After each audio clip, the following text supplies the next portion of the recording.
Bonjour à tous.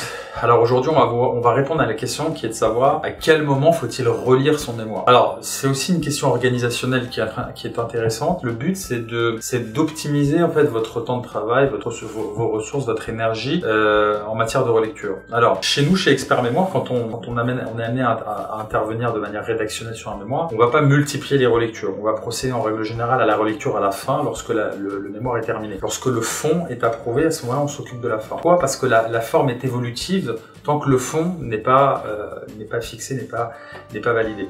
Donc tant qu'on n'est pas arrivé sur une version aboutie sur le fond, on ne procède pas à la relecture. Ceci étant dit, en fonction de la relation que vous avez avec votre tuteur et de la politique de suivi qui est mise en œuvre par votre école, on peut vous évaluer sur les derniers avancements. À ce moment-là, il y a un intérêt à procéder à la relecture des différentes parties pour ne pas être en porte-à-faux par rapport à cette évaluation et puis répondre aux attentes de forme qui implique notamment d'avoir une version relue.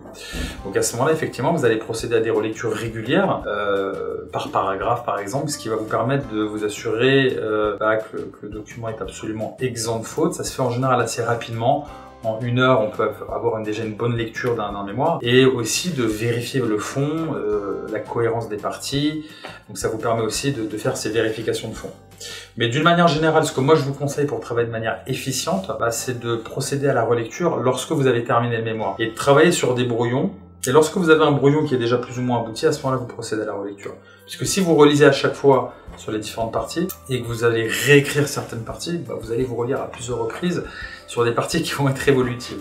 Donc vous allez passer beaucoup de temps à vous relire, ce qui ne sera pas forcément le plus efficace. Vous allez passer beaucoup de temps, consacrer beaucoup de temps, alors vous aurez pu en consacrer beaucoup moins sur une relecture par exemple finale, lors de la formalisation finale. Donc c'est en tout cas nous la stratégie qu'on met en œuvre, puisque ce qui compte c'est in fine d'avoir un produit fini qui soit de qualité validable. Donc c'est sur le produit fini que vous êtes jugé et la plupart du temps c'est pas sur les points intermédiaires. On anticipe cela, on indique au directeur de mémoire que ce sont des brouillons en cours d'avancement. À ce moment-là, il prête pas attention à la forme, mais il se concentre vraiment sur le fond. Et puis à la fin, donc on fait cette relecture. Voilà la stratégie que je peux vous suggérer en matière de relecture et à quelle fréquence la réaliser. Enfin, surtout quand est-ce qu'il faut vraiment la réaliser. Voilà, je vous souhaite bon courage pour la rédaction de votre mémoire.